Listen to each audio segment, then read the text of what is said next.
Welcome friends, मैं अभिजीत। चलिए आज प्राइस एक्शन का एक नया चीज़ सीखते हैं और उसको इम्प्लीमेंट करेंगे हम लोग नेक्स्ट ट्रेडिंग सेशन में, नेक्स्ट ट्रेडिंग सेशन से। ठीक है, तो चलिए हम लोग तो हमेशा निफ्टी और बैंक निफ्टी को देखते हैं। आज बीएसई का इंडेक्स सेंसेक्स को देख लेते हैं तो थोड़ा आपको समझने में आसानी होगा। और अभी जो हम लोग सीखेंगे वो है inverted hammer candle price action में। ठीक है, इन्वर्टेड हैमर कैंडल क्या है? एक अपर वीक है और उसमें नीचे में थोड़ा सा एक बॉडी पार्ट होगा, बहुत छोटा होगा, ये स्मॉल होगा, और ये जो अपर वीक होगा वो बिग होगा। ठीक है, और किसी किसी कैंडल में आप ये inverted hammer candle technical term है। और एक चीज़ है, एक ये जो अपर वीक है इसमें छोटा सा लोअर वीक किसी किसी कैंडल में आपको दिख सकता है और किसी किसी कैंडल में नहीं भी दिख सकता है, और ये दोनों को ही आप इन्वर्टेड हैमर कैंडल ही कंसीडर करेंगे। तो अभी देख लेते हैं चार्ट में। देखिए चार्ट में अभी ये है इन्वर्टेड हैमर कैंडल, जिसमें देखिए अपर वीक बहुत बड़ा है, दिख रहा है आपको? अपर वीक बहुत बड़ा है। थोड़ा चार्ट को क्लीन कर देता हूँ। देखिए ये है इन्वर्टेड हैमर कैंडल, और पीछे जाएंगे ये भी है इन्वर्टेड हैमर कैंडल, ये भी लगभग है इन्वर्टेड हैमर कैंडल, लेकिन इससे बेटर कंडीशन में ये दिख रहा है क्योंकि लोअर वीक बहुत छोटा है, इसका लोअर वीक कंपैरेटिवली ज़्यादा है। लेकिन ये वाला इन्वर्टेड हैमर कैंडल अच्छा कंडीशन में है। अच्छा कंडीशन क्यों है, नहीं है, वो अभी मैं आपको बता दूंगा। तो चलिए इसका इन डेप्थ मतलब क्या है। इन्वर्टेड हैमर कैंडल कब फॉर्मेशन होता है? इन्वर्टेड हैमर कैंडल कोई भी टाइम फ्रेम में फॉर्मेशन होता है। आप अगर 2 मिनट, 1 मिनट, 1 घंटा, सेकेंड्स में, या डेली टाइम, वीकली, मंथली में, किसी भी टाइम हो सकता है। इसका रिलेवेंस इतना है, बायर पहले बाई किया इस लोअर लेवल से, या ओपन प्राइस से, आप बोल सकते हैं ओपन प्राइस से बायर ने बाई किया, और उसके बाद प्राइस को ऊपर लेके गया उस टाइम फ्रेम में, और उसी टाइम फ्रेम में सेलर ने क्या किया, ऊपर से पूरा बिकवाली करके नीचे में क्लोज करा दिया और एक बड़ा सा अपर वीक फॉर्म हो गया। ये है इस इन्वर्टेड हैमर कैंडल का जिस्ट और पीछे का रीज़न।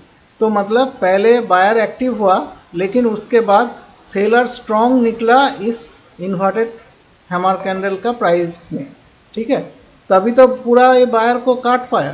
तमन मतलब क्या है, एक चीज़ याद रखिएगा, अगर कोई गिरता हुआ प्राइस है ना, वो जितना गिर रहा है ऊपर में सेलर अगर 100 करोड़ से सेल कर रहा है, तो एग्जाम्पल के हिसाब से हम लोग पकड़ लेते हैं।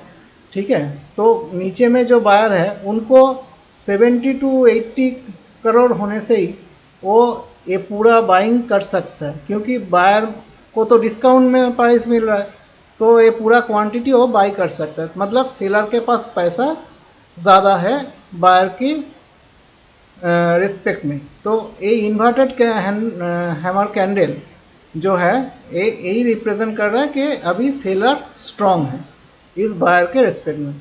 तो इसको ट्रेड कैसे करना है वो थोड़ा समझते हैं। देखिए अगर कोई प्राइस ऊपर से गिर रहा है, थोड़ा रिट्रेस किया, फिर से गिर रहा है, फिर से रिट्रेस किया, ऐसे जो है इसको हम लोग कहते हैं स्विंग हाई। ये जो गिरावट है इसको कहते हैं स्विंग हाई। और ये जो लो लग गया, मतलब अभी प्राइस तो इधर ट्रेड कर रहा है, ट्रेड करने से पहले जो लो है उसको है स्विंग लो, और स्विंग लो से आगे जो लगा हुआ है वो है स्विंग हाई। मतलब ऊपर से ही गिर के आया है, तो जब ये प्राइस ट्रेड कर रहा होगा तो इसका स्विंग लो ये है, स्विंग लो है ये, और इसका ए वाला जब प्राइस ट्रेड कर रहा तब इसका स्विंग हाई है ए। ठीक है, ये आपको शायद समझ में आ गया है, स्विंग हाई और स्विंग लो। तो अभी क्या है, जब प्राइस ऊपर से गिर रहा है, मतलब पकड़ लीजिए एक स्विंग हाई लग गया। स्विंग हाई मतलब एक रेजिस्टेंस, मतलब प्रतिरोध। ठीक है, एक रेजिस्टेंस है, अभी अगर कोई बायर ऐसे जाएगा और इस टेरिटरी में, मतलब सेलर या रेजिस्टेंस टेरिटरी में जब पहुंचेगा और उसके बाद एक इन्वर्टेड हैमर कैंडल होगा, इसका मतलब है कि बायर तो इस रेजिस्टेंस को ब्रेक करना चाहता है और सेलर को रिमूव करना चाहता है मार्केट से, मतलब इस पोजीशन से। ठीक है, तो सेलर क्या करेगा, अपना जो लास्ट एबिलिटी है उस एबिलिटी के साथ ये नीचे में प्राइस को धकेलने के लिए कोशिश करेगा। अगर वो लोग सक्सेस हो जाएगा तो ये इन्वर्टेड हैमर कैंडल का लो ब्रेक करके प्राइस को नीचे लेके आएगा। अगर वो लोग अनसक्सेसफुल हो गया तब क्या होगा, तब होगा क्या, बायर इसको ऊपर, इस इन्वर्टेड हैमर कैंडल के ऊपर एक क्लोजिंग दे देगा। जब एक क्लोजिंग मिल जाएगा ना, तब एक शार्प मोमेंटम होगा, क्योंकि बायर सेलर जो है वो तो अपना लास्ट एबिलिटी के साथ फाइट कर रहा था, मतलब उसका सारा पैसा ख़त्म हो गया। अभी वो सेलर इस लेवल पे या इस पोजीशन पे और नहीं है, तो मतलब मार्केट में एक ऊपर में फ्री पाथ मिलता है मूव करने के लिए। ऊपर में अगर कोई प्रतिरोध नहीं होगा तो आसानी से जा सकते हैं ना। तो ये सिमिलर चीज़ ऐसा ही है। तो ये कोई भी टाइम फ्रेम में काम हो सकता है और किसी भी टाइम फ्रेम में ये बहुत बढ़िया काम कर सकता है। थोड़ा हायर लेवल पे देख लेते हैं। देखिए, ये एक इन्वर्टेड हैमर कैंडल है और लास्ट डे इस हैमर कैंडल का हाई ब्रेक करके हम लोग क्लोजिंग किया। तो अभी next day, next trading session में हम लोगों को पता चलेगा क्या है नहीं है। लेकिन छोटा टाइम फ्रेम में आ जाते हैं तो आपको बढ़िया से समझ में आएगा। थोड़ा मैं 5 मिनट थोड़ा प्रेफर करता हूँ, इसलिए 5 मिनट को कर लिया। देखिए, जब ये प्राइस गिर रहा था ना, इधर से इधर गिरा, एक इन्वर्टेड हैमर कैंडल बनाया। थोड़ा चार्ट को बड़ा कर देता हूँ क्योंकि आसानी से आप लोगों को समझना है और समझाना भी है। देखिए, ये एक इन्वर्टेड हैमर कैंडल है, फिर से लो ब्रेक हो गया, प्राइस गिर गया। फिर से एक इन्वर्टेड हैमर कैंडल है, फिर से लो ब्रेक हो गया, फिर प्राइस गिर गया। इसका हाई ब्रेक नहीं हुआ। फिर से एक इन्वर्टेड हैमर कैंडल है और लो ब्रेक हो गया। अभी क्या है, बॉटम में बायर तो है, अभी डिस्काउंट में प्राइस मिल गया है तो बायर ने अभी ख़रीदना स्टार्ट किया। देखिए, पूरा दिन खरीदते रहे, लेकिन ये जो इन्वर्टेड हैमर कैंडल है इसका हाई ब्रेक नहीं हुआ और लास्ट में ये वाला जो एक इन्वर्टेड हैमर कैंडल है इसका भी हाई ब्रेक नहीं हुआ। ठीक है, ये एक एक्चुअली यही जो सेलर है ना, इस कैंडल में जो सेलर है, यही सेलर इधर शिफ्ट होके आ गया था। एक रेजिस्टेंस शिफ्टिंग का कॉन्सेप्ट है, वो किसी दूसरा एक वीडियो बना दूंगा आपके लिए, तो उधर मैं क्लियर कर दूंगा। ठीक है, वो अलग से एक वीडियो आएगा। अभी जो समझते हैं वो समझ लेते हैं। देखिए, इन्वर्टेड हैमर कैंडल है, वो इधर सेलर प्राइस इधर को रोक के रखा है। देखिए, एक बार भी ये इन्वर्टेड हैमर कैंडल ब्रेक नहीं हो। अभी क्या है, नेक्स्ट मतलब लास्ट ट्रेडिंग सेशन में ये जो इन्वर्टेड हैमर कैंडल का हाई लग गया था ना, ये वाला और ये दोनों, ठीक है, ये हैमर कैंडल का इधर तो हाई ब्रेक हो गया था, लेकिन मार्केट तब लास्ट फेज में चला गया था। ठीक है, और देखिए, पहला बार ये इन्वर्टेड हैमर कैंडल का हाई ब्रेक हुआ, उसके बाद फिर से ये सेलर प्राइस को खींच के उस मतलब उसका जो टेरिटरी है सेलर उसके नीचे आ गया, फिर ब्रेक नहीं कर पाया। फिर जब डे एंड आया तब थोड़ा ब्रेक हो गया, लेकिन सेलर्स ने फिर से क्या किया, नीचे में क्लोज करा दिया।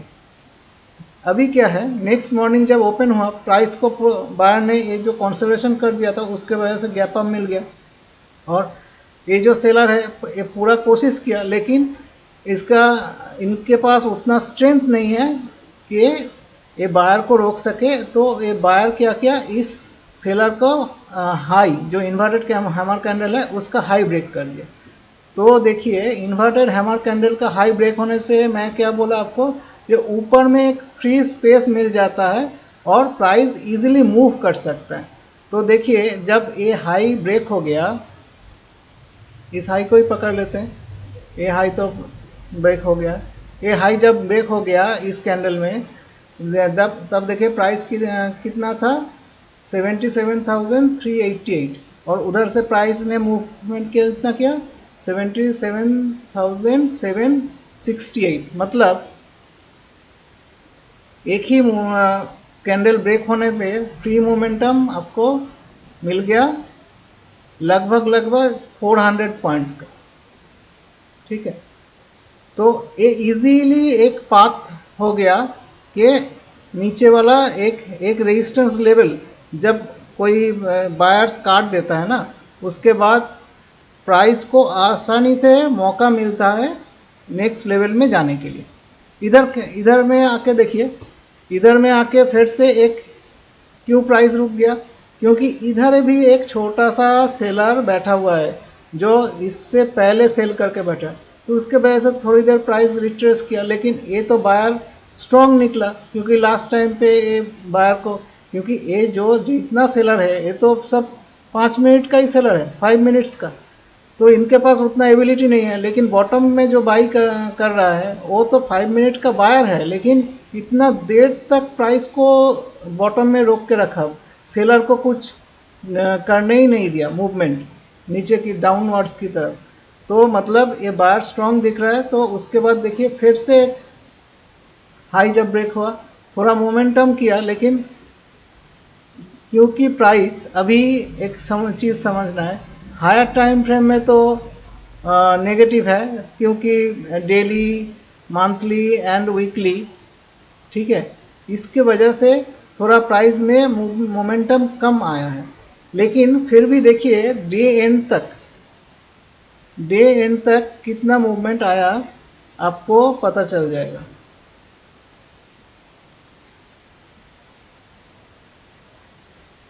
देखिए कितना मोमेंटम है। ये जब ब्रेक हुआ उसके बाद तो ये लास्ट स्विंग लो ब्रेक नहीं हो पाया, ये सेलर तो उतना स्ट्रांग नहीं निकला। फिर क्या किया, बायर ने पूरा मोमेंटम करके ये जब वैलिडेट हो गया, ये मतलब ब्रेकआउट जब वैलिडेट हो गया इधर में इस कैंडल में, तब उसके बाद मोमेंटम कितना वाला 78,000 से 78,900, मतलब 900 पॉइंट्स का एक मोमेंटम रैली आ गया था। तो यही चीज़ है एक पावर, अगर इन्वर्टेड हैमर कैंडल कोई स्विंग हाई के नियर ब्रेक हो जाता है।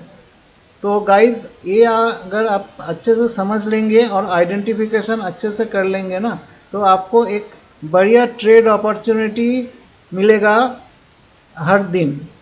इसलिए अगर आप इंडेक्स ट्रेडर है तो आपको वीकली में 1-2 बार तो ज़रूर मिलेगा, 2-3 बार ज़रूर मिलेगा।